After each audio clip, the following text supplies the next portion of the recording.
నోరు మూసుకుని ఇంట్లోనే కూర్చొని.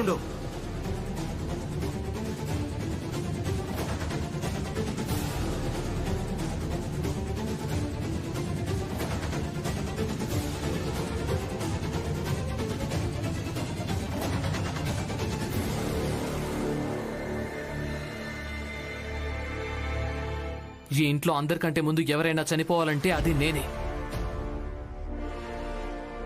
ఎందుకంటే ఈ ఇంట్లో ఏదైతే జరుగుతోందో అది నా కారణంగా జరుగుతోంది. దీన్నంతటికీ బాధ్యత నేను తీసుకుంటున్నాను. తుపాకీ తీయండి, ఇక నన్ను కాల్ చేయండి.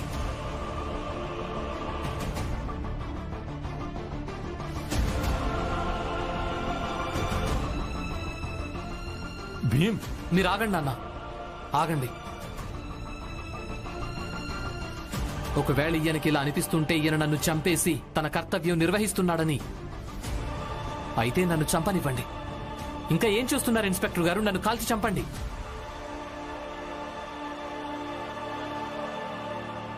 కానీ నాన్న, ఒకవేళ నేను చనిపోతే గనక తర్వాత ఈయన్ని మాత్రం అస్సలు వదిలిపెట్టొద్దు.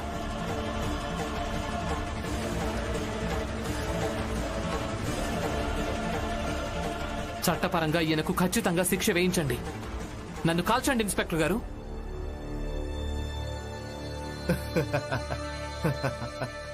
ఏంటి భీమరావు, ఈ మాత్రం చట్టం నాకు కూడా తెలుసు.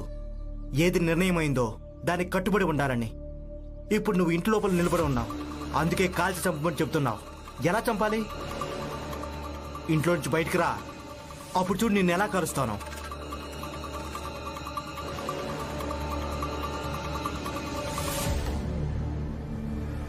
ఇప్పుడు నేను బయటికి వెళ్తున్నాను. నీకు ధైర్యం అంటే బయటికి రా. రే, త్వరగా కట్టండి, గుమ్మానికి తాడు కట్టండి, త్వరగా కట్టండి.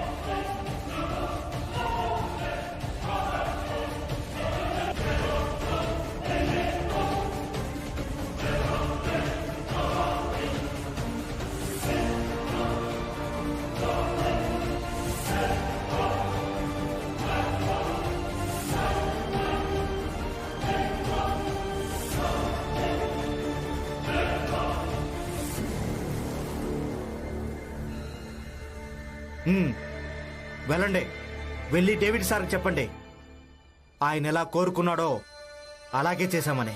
వెళ్ళండి. ఇక మీరందరూ ఎవరిలోనైనా ధైర్యం ఉంటే వాళ్ళు బయటకు వచ్చి చూపించండి.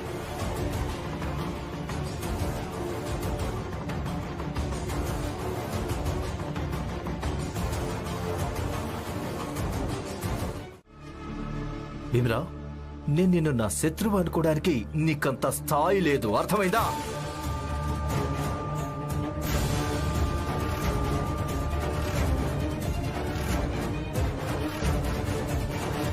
అంత బెంగగా ఉందా ఈ ఆకలి దప్పికలతో ఉన్న ముష్టి వాళ్ళ గురించి? నువ్వు ఒక పని చేయి, డేవిడ్ సార్ చెప్పింది విను. వెళ్ళి ఆయన దగ్గర ఉద్యోగం చేయి. అందరికీ నీళ్లు దొరుకుతాయి, ఎవరు దాహంతో ఉంటారు.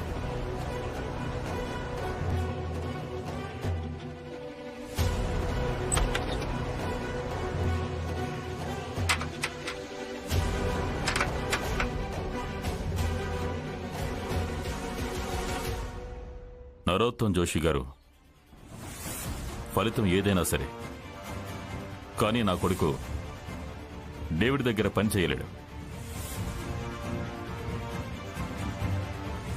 సరే, ఫలితం ఎలా ఉంటుందో చూద్దాం.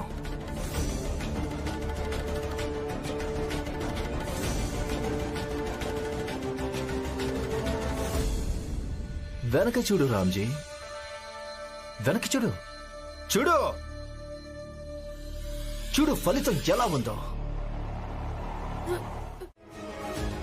అందుకే కేవలం చట్టం పేరు చెప్పి మీరొకరిని కాల్చి చంపడానికి అస్సలు వీల్లేదు. భీమరావ్,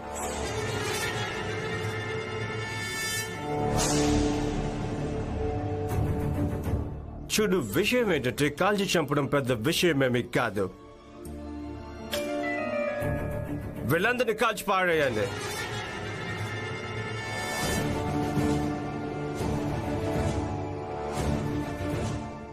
తర్వాత చట్టానికి ఏం చెప్తామంటే వీళ్ళు పారిపోతున్నప్పుడు వీళ్ళని ఎన్కౌంటర్ చేశామని, అంత చనిపోయారని.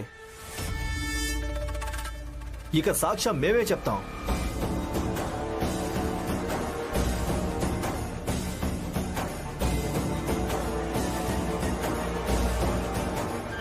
స్వయంగా నేనే సాక్ష్యం చెప్తాను వీళ్ళందరూ చట్టాన్ని ఉల్లంఘించారని, చట్టాన్ని రక్షించడం కోసం వీళ్ళని కాల్చి చంపడం జరిగిందని. ఆగండి.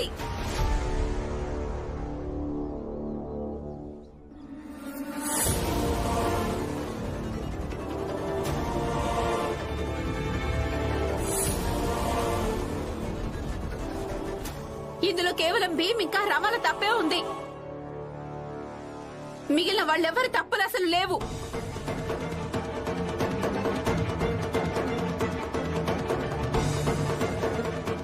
మా ఇద్దరిని కాల్చి చంపేయండి, వాళ్ళందరినీ వదిలేయండి. మీ ప్రతీకారం కూడా తీరిపోతుంది. ఎందుకు వీళ్ళందరినీ కాపాడి మీరిద్దరు గ్రేట్ కావాలనుకుంటున్నారా? ఆ ఛాన్స్ నేను మీకు ఇవ్వను. నాకు కూడా తెలివి ఉంది. ఏమంటా భీమరావు, నేను అన్నది నిజమే కదా? నరోత్తం, ఆ? బహుశా నువ్వు గమనించలేదనుకుంటా.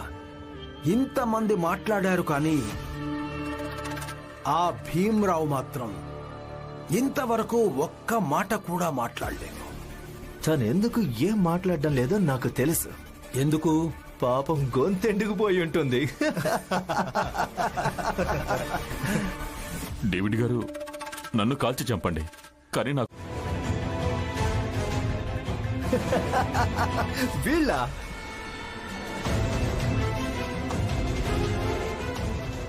శోభ కొడుకు, అలాగే ఈ వ్యక్తి ఇతను కాపాడుతాడా మిమ్మల్ని ఈ తుపాకులు పట్టుకున్న సిపాల నుంచి?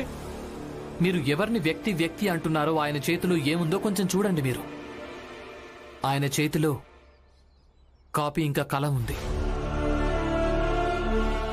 ఇక మీకు తెలిసే ఉంటుంది కలానికున్న శక్తి ఎప్పటినుంచో కత్తులు తుపాకుల కంటే కూడా చాలా ఎక్కువ అని. ఇక మీ భాషలో చెప్పాలంటే the pen is mightier than the sword. ఇతనేం చేయగలడు? నేను ది బాంబే క్రానికల్ సబ్ ఎడిటర్ని. ఒకవేళ మీరందరూ ఇక్కడ ఏం చేసినా అది రేపటి పేపర్లో అచ్చువేయబడుతుంది. ఇక ఆ తర్వాత మీ గతి ఏమవుతుందో అది మీరే ఆలోచించుకోండి.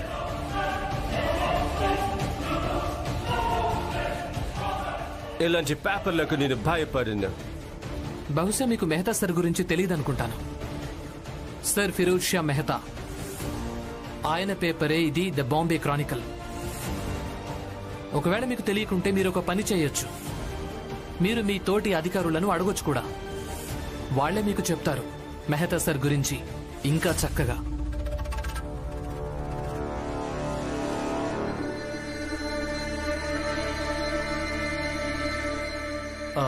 డేవిడ్ సార్, ఈ మెహతా సాహెబ్ చాలా పెద్ద వ్యక్తి.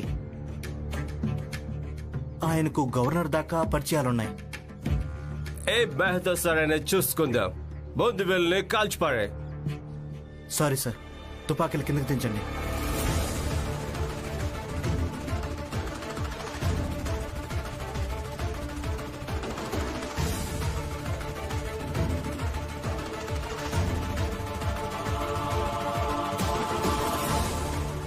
వాట్ సారీ, ముందు వెళ్ళి కాల్చిపాడేయండి. Sorry sir. Sorry sir. Fire!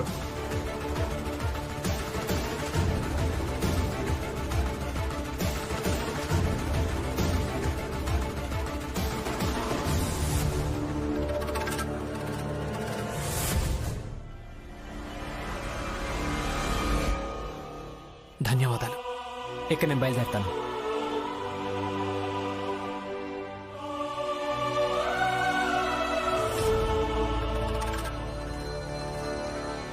Joshi గారు, ఇప్పుడు మీ గొంతు ఎండడం లేదా? దాహం వేయడం లేదా? మీ సమయాన్ని ఎందుకు వృధా చేసుకుంటున్నారు? చూడండి నరోత్తం జోషి గారు, ఇప్పుడు మీరు ఇంకా జాగ్రత్తగా మా అందరినీ ఇబ్బంది పెట్టడం కోసం కుతంత్రం చేయడానికి కష్టపడాల్సి ఉంటుంది.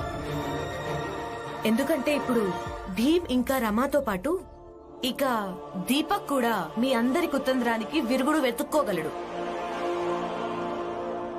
దీపక్ కాదమ్మా, భీమ్రావ్ అంబేద్కర్. కేవలం ఒక వ్యక్తి కాదు, తనొక భావం. ఇంకా ఎవరెవరి మెదడులో భీమ్రావ్ అంబేద్కర్ భావాలుంటాయో వాళ్ళందరూ భీమ్రావులే. ఇంకా ఒక్కరోజు మొత్తం ప్రపంచం భీమ్రావ్ అంబేద్కర్ లా మారుతుంది.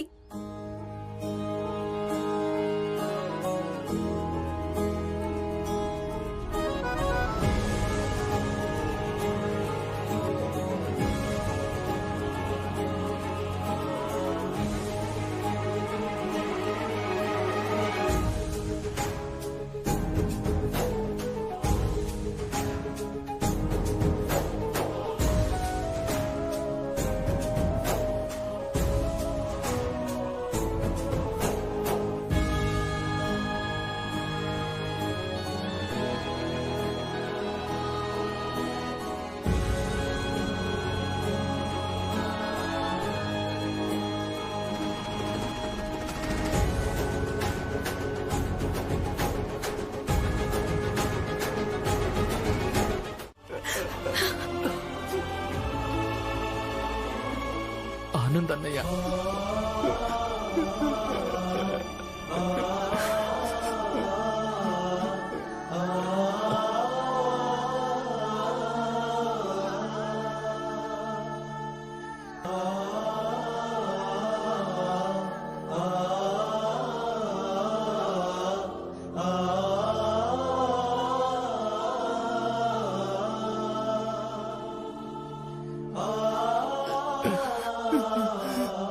మీకేమనిపించిందో అదే చేశారు. ఇక ఇప్పటి నుంచి నేను ఆలోచిస్తాను. ఆనంద్ అన్నయ్య, ఎవరేమన్నా సరే నేను అది అస్సలు పట్టించుకోను. ఎవరు గొడవ పడ్డా నేను పట్టించుకోను. కానీ నేను మీ తమ్ముణ్ణి. మీ దుఃఖంలో మీకు నేను తోడుగానే ఉంటాను. మీ గురించి నేను బెంగపడకుంటే ఇంకెవరు పడతారు?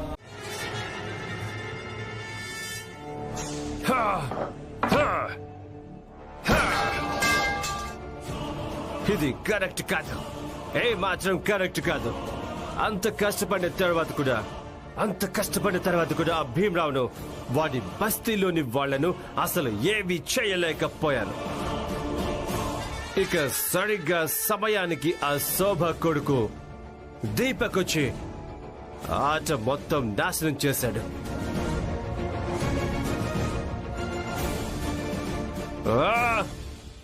సాహెబ్ గారు,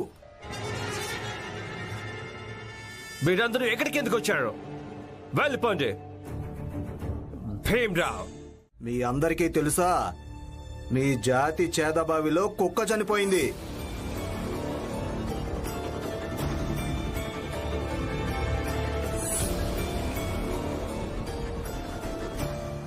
మాకు తెలుసు.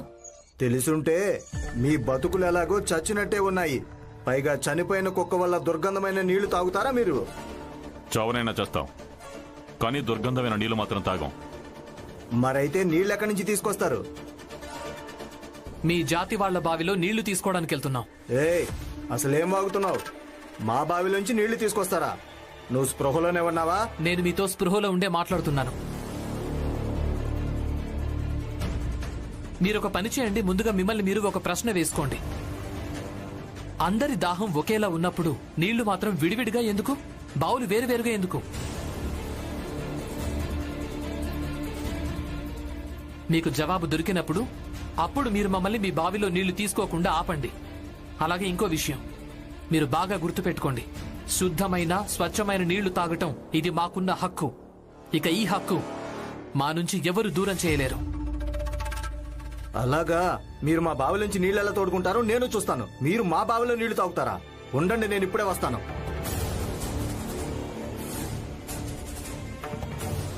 బాగుంది భీమ్రావ్, తనకు కూడా ఉపన్యాసం వినిపించావు కదా. ఇప్పుడు తను వెళ్లి తన జాతి వాళ్ళందరినీ వెంట పెట్టుకొస్తాడు. ఇక నువ్వు వాళ్ళకు కూడా నీ ఉపన్యాసం బాగా వినిపించు. అసలు నేను ఉదయం నుంచే చెప్తున్నాను, మన జాతి వాళ్ళ రెండో బావి ఇక్కడికి 10 కోసుల దూరంలో ఉంది. అక్కడికే వెళ్లి నీళ్లు తెచ్చుకుందామని. నీళ్ల కోసం 10 కోసుల దూరం నువ్వు వెళ్ళు, నేను మాత్రం వెళ్ళను. భీమరావు ఎక్కడ చెప్తే నేను అక్కడి నుంచే నీళ్లు తెచ్చుకుంటాను. రామ్జీ, నువ్వు నీ కొడుక్కి కొంచెం నచ్చజెప్పు. తను పెద్ద జాతి వాళ్ళను రెచ్చగొట్టొద్దని. పెద్ద జాతి వాళ్ళతో పెట్టుకోవడం మనకు పెద్ద సమస్యగా మారుతుంది.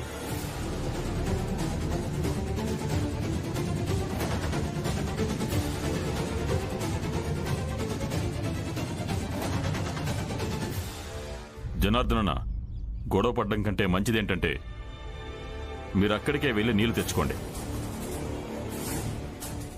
అలాగే హితేష్ అన్న, మీరు ఆ డేవిడ్ దగ్గరికే వెళ్లిపోవచ్చు కదా. అక్కడికి వెళ్లి ఆయన్ని బతిమాలండి. ఎవరికి తెలుసు, మీకు అక్కడే నీళ్లు దొరకచ్చు. అక్కడే ఆగండి, లేదంటే బాగుండదు.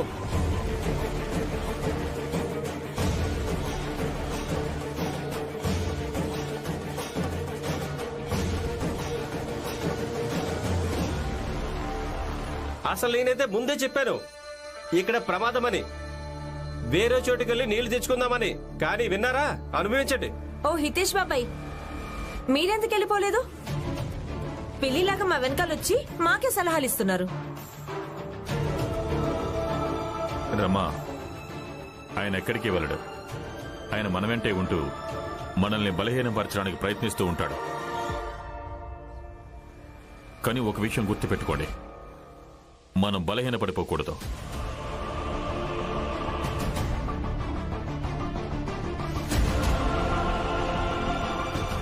నాన్న, రమా, మీరందరూ ఇక్కడే ఉండండి. నేను వాళ్ళతో మాట్లాడొస్తాను. వద్దు, వాళ్ళ దగ్గర కర్రలున్నాయి, మిమ్మల్ని కొట్టొచ్చు. అవును బాబు, నువ్వేం చేయాలనుకున్నా, ఏం మాట్లాడాలనుకున్నా ఇక్కడి నుంచే మాట్లాడు. నాకేమీ కాదు నాన్న, మీరేం కంగారు పడకండి. ఒకవేళ వీళ్ళు నన్నేమైనా చేసినా కూడా ఇక్కడ మీరందరూ ఎలాగూ ఉన్నారు కదా.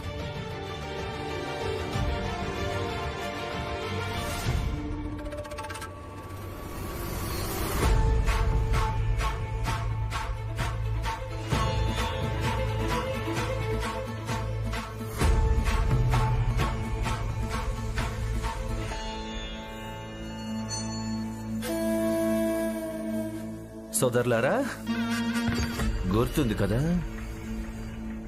అందరికీ బాగా గుణపాఠం చెప్పాలి. గుర్తుంది.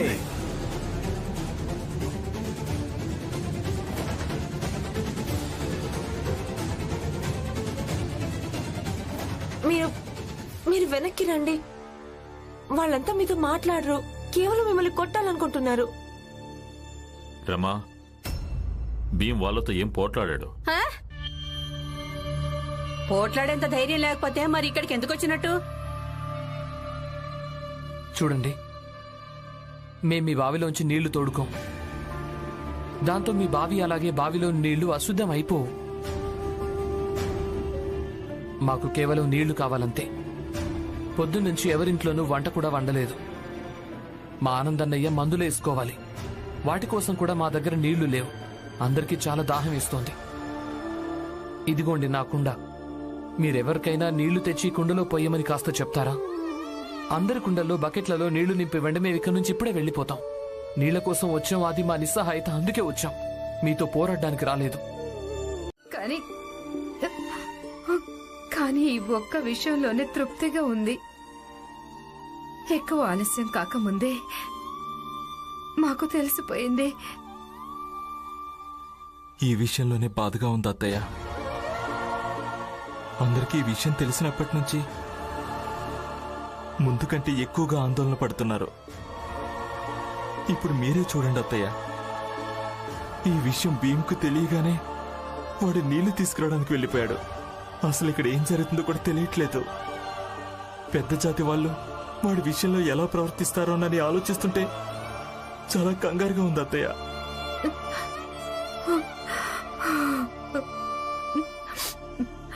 చూడు, నువ్వు ఏం బాధపడకు. ఏం జరగాలో అదెలాగో జరుగుతుంది. ఇన్ని సంవత్సరాల నుంచి భీం పోరాటాలు చేస్తున్నాడు. ఇక బెంగ అయితే ఎప్పుడూ అంతే ఉంటుంది.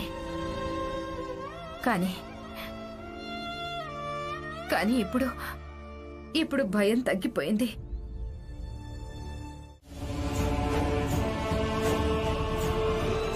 చూసావా రామ్జీ, నీ కొడుకు పిరికి వాళ్ళ ఉన్నాడు. ఛ! నేను ముందు నుంచే చెప్తున్నాను, భీమ్రావ్ ధైర్యవంతుడు కాదు, కేవలం తెలివైన వాడని. ఇప్పుడు చూడండి ఎలా ఒక్క గెంతులో పారిపోయాడు.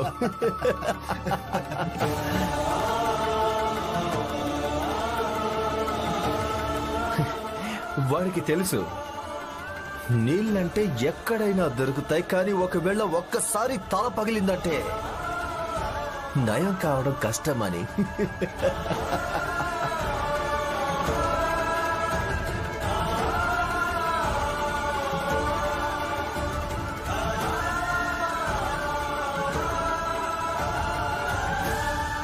అసలు నేను ముందు నుంచి చెప్తున్నాను, ఏదైనా దూరం ఉన్న బావి నుంచి నీళ్లు తెచ్చుకుందామని.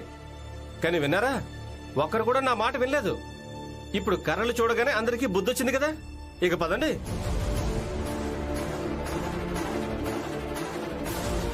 అది తనిష్టం, ఇంకేముంది? తనకెప్పుడు ఏదనిపిస్తే అప్పుడు అదే చేస్తాడు. ఇక మిగిలింది వాళ్ళ నాన్న, తన భార్య, అలాగే బస్తీలో మరో 3-4 ఉన్నారు. భీమ్ ఏం చెప్పినా సరే వాళ్ళు అదే చేయడం కోసం సిద్ధంగా ఉంటారు. ఇదేంటి, మేమైతే భీమ్రావ్ పోరాడతాడని విన్నాం, కానీ ఇక్కడ ఈ 4 కర్రల్ని చూడగానే పారిపోయాడు. తప్పుగా విన్నామేమో.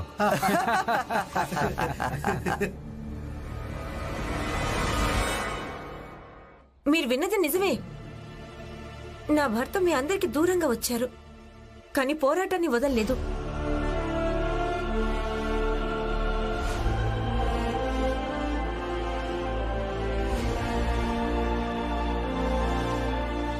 మేమంతా ఇక్కడ ధర్నా చేస్తాం.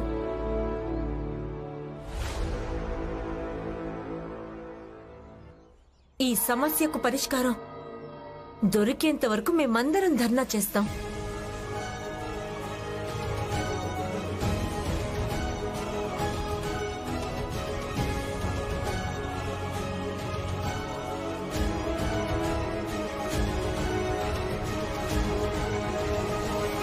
అవును,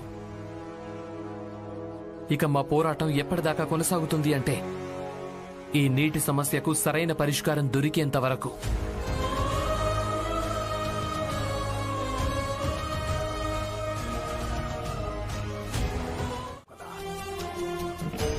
మరి నీకు కనిపించడం లేదా? ఇదిగో నీ వాళ్ళే హింసకు దిగుతున్నారు. ప్రచండ దేవ్ గారు, ఆత్మరక్షణకు మీరు హింస అని పేరు పెట్టకండి. ముందు మీ మనుషులే కర్రలెత్తారు, ఆ తర్వాతే నందు బాబాయ్, మనోహర్ బాబాయ్ ఎత్తారు. మీకు నేను నమ్మకంగా చెప్తున్నాను, నందు బాబాయ్, మనోహర్ బాబాయ్, అలాగే దీపక్ ఎవరికి కూడా హాని కలిగించలేరు. కానీ భీమ్రావ్, ఒకవేళ వీళ్ళు గనక మా మీద కర్రలెత్తారంటే మేం కూడా కర్రలెత్తుతాం, వదిలిపెట్టే ప్రసక్తే లేదు. ఇక మీరే ఆలోచించండి. ఇక ముందు ఏం చేసినా సరే బాగా ఆలోచించాక చేయండి.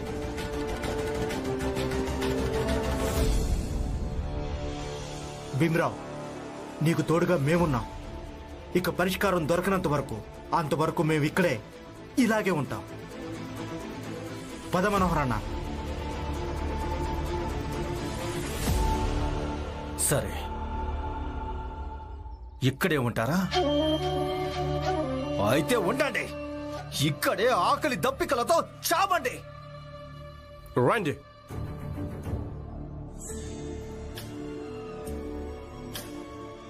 రండి రండి సబ్ ఎడిటర్ గారు, రండి. మీరే చూడండి ఏం తమాషా జరుగుతుందో. నిన్న మిమ్మల్ని వాళ్ళు తీసుకొచ్చారు, అందుకే నేనే స్వయంగా మిమ్మల్ని తీసుకొచ్చి ఇక్కడ ఏం తమాషా చేస్తున్నారో చూపించాలనుకున్నాను.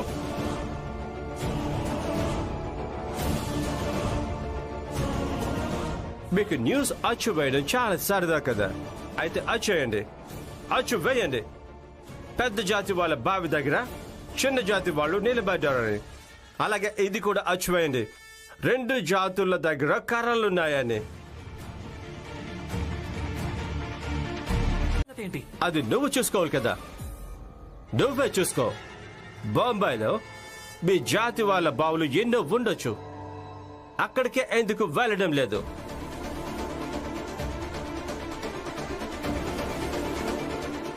డేవిడ్ గారు, ఈ విషయం మాకు కూడా తెలుసు. కానీ నా కొడుకు ప్రశ్న ఏంటంటే, మేం ప్రతిసారి అన్ని పరిస్థితుల్లోనూ మీరు మాకేం చెప్తారో, మీరే దారిని చూపిస్తారో అదే దారిలో నడవాలని. మీరు చూపించిన దారిలో మేము నడవలేం. ఒకవేళ ఈ రోజు మీరు ఎన్నిక చేసిన దారిలో నడిచామనుకోండి డేవిడ్ సార్, రాబోయే మా తరాలన్నీ దారి తప్పిపోతాయి. మేము ఇక్కడి నుంచి ఎక్కడికి వెళ్ళాం. నీళ్లు తీసుకుని వెళ్తాం, అది కూడా ఇదే బావి నీళ్లు తీసుకుని వెళ్తాం.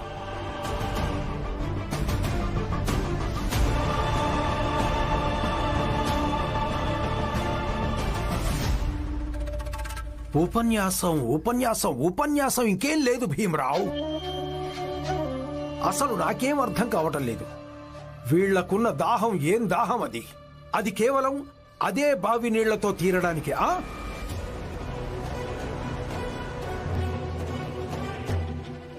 చెప్పు, అసలు నీకున్నది ఏం దాహం? అది కేవలం ఇదే బావి నీటితో తీరడానికి చెప్పు. దాహమే నరోత్తమ్ జోషి, దాహమే.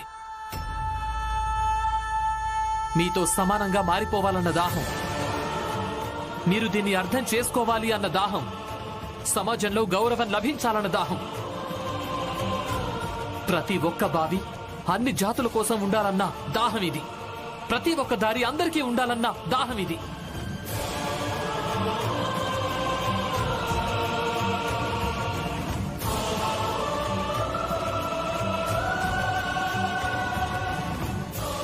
ఇంకెప్పుడు ఏ ఇన్స్పెక్టర్ అయినా కూడా, అలాగే ఏ డేవిడ్ సార్ అయినా కూడా మమ్మల్ని విడిగా చూడకూడదు అన్న దాహం ఇది.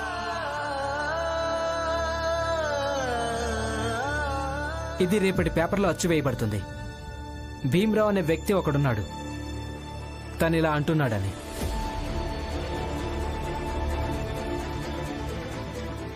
సార్, ఇది కూడా వచ్చేయండి. ఈ బావిలోంచి నీళ్లు తోడుకొనివ్వట్లేదని. అచ్చు వేయాలనుకుంటున్నాను, కానీ అచ్చు వేయలేను. ఎందుకంటే దీనివల్ల అల్లర్లు చెలరేగుతాయి.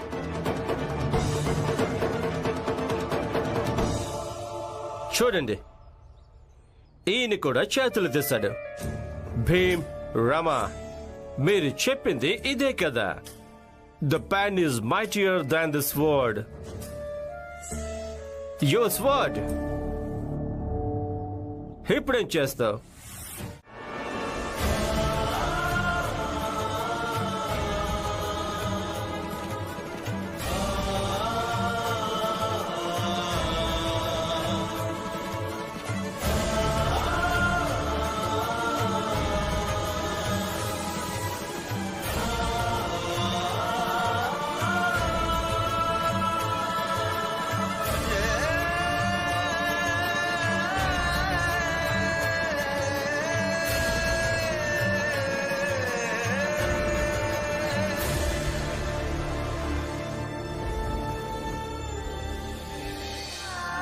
డేవిడ్ సార్, నేను మీ ఎదురుగా చేతులు జోడించి వేడుకుంటున్నాను. మా ఆనందన్నయ్య మందులేసుకోవాలి. మందులేసుకోవడానికి సరిపడా నీళ్ళివ్వండి. లేదంటే కేవలం ఒక్క గ్లాస్ నిండా నీళ్ళైనా ఇవ్వండి ప్లీజ్. బాగుంది. Prashant Dev, let me make it little easy for him.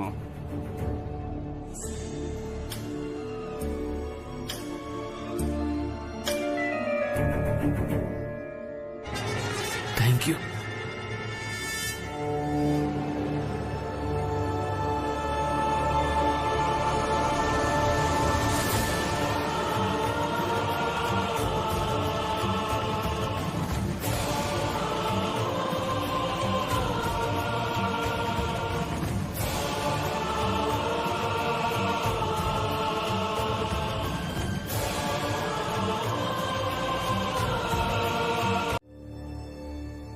ఏ పనైనా ఎప్పుడైనా ఆవేశానికి లోనయ్యి చెయ్యొద్దని. అందుకే ఎంత కోపం వస్తున్నా కూడా శాంతంగా ఉండడం నాకు కూడా ఒక బాధ్యత అవుతుంది. అన్నయ్య! భీమ్! అన్నయ్య భీమ్ అన్నయ్య భీమ్ త్వరగా రండి. ఆనంద్ స్పృహ తప్ప పడిపోయాడు. ఏంటి? తొందరగా రండి.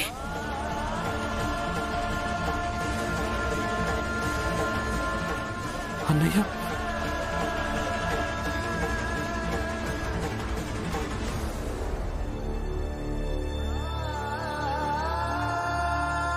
డాక్టర్ ఏం చెప్పాడంటే ఒకవేళ నువ్వు పదే పదే స్పృహ తప్పడం మొదలెట్టావంటే దానికి అర్థం నీకు ఆయుష్ తగ్గిపోతుందని.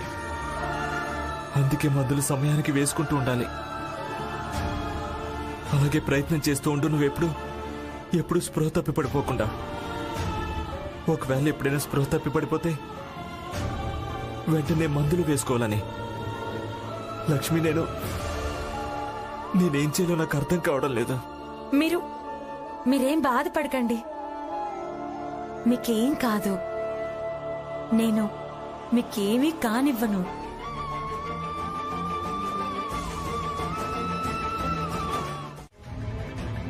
సామాజిక గౌరవం, సామాజిక మర్యాద, సామాజిక ప్రతిష్టను కాపాడటం కోసం ఒకవేళ మనలో ఎవరైనా గాయపడినా కూడా పెద్దగా తేడా ఏం లేదు. కొట్టండి.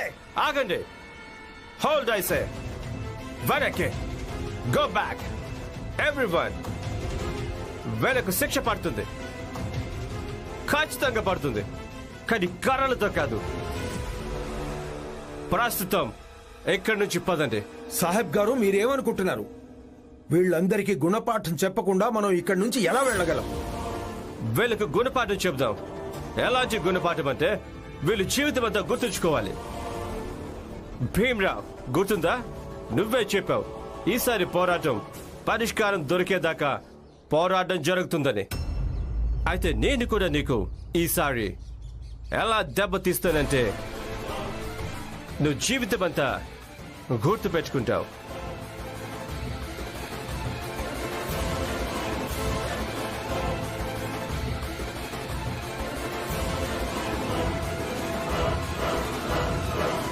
పదండి.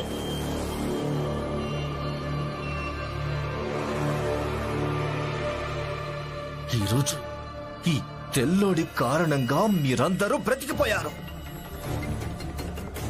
కానీ మీరందరూ చేసిన దానికి శిక్ష మీకు ఖచ్చితంగా పడుతుంది.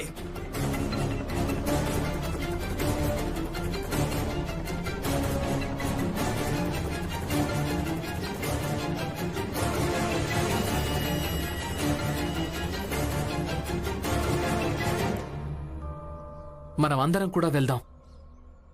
ఈ నీటి సమస్య ఇప్పటి వరకు కూడా ఇంకా తీరిపోలేదు.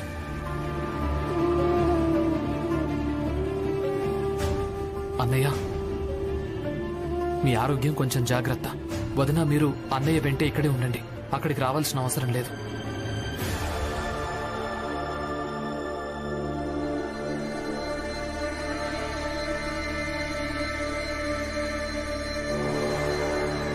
వెళ్ళండి వెళ్ళండి, మీరంతా వెళ్ళండి.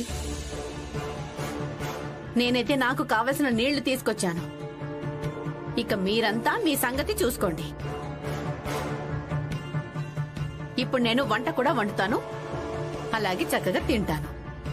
వెళ్ళండి వెళ్ళండి వెళ్ళండి. అద్భుతం జీజాబాయ్, అద్భుతం. నిజంగా నువ్వు చాలా మంచి పని చేసావు. అసలు మా మెదడే పని చేయలేదు. లేదంటే మేము కూడా నీళ్లు తీసుకునేవాళ్ళం.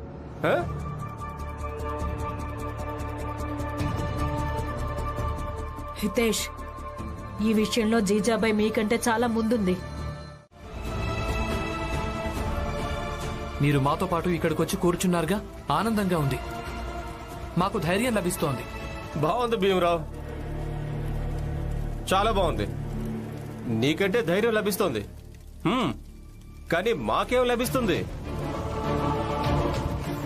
పొద్దున్నుంచి ఇక్కడే కూర్చున్నాం. ఒకసారి మనం పరిగెత్తి బస్తీకి వెళ్ళాం, అలాగే అక్కడి నుంచి మళ్ళీ తిరిగి వచ్చాం.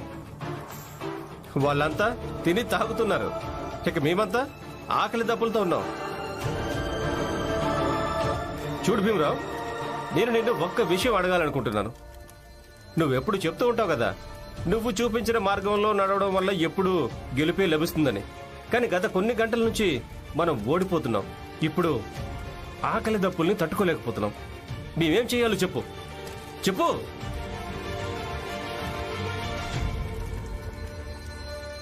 నేను ఎప్పటికీ చెప్తున్నాను, నువ్వు నా దగ్గర ఉద్యోగం చేయి, అందరికీ నీళ్లు లభిస్తాయి.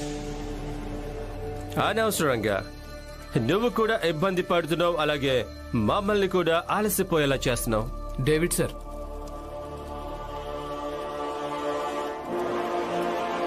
ఈ పోరాటం మొదలై ఒక్కరోజు కూడా కాలేదు, ఇక మీరేమో అలసిపోయానంటున్నారా? మేమిలాంటి పోరాటాలు శతాబ్దాలుగా పోరాడుతూనే వస్తున్నాం. ఇంతవరకు మేము అలసిపోలేదే.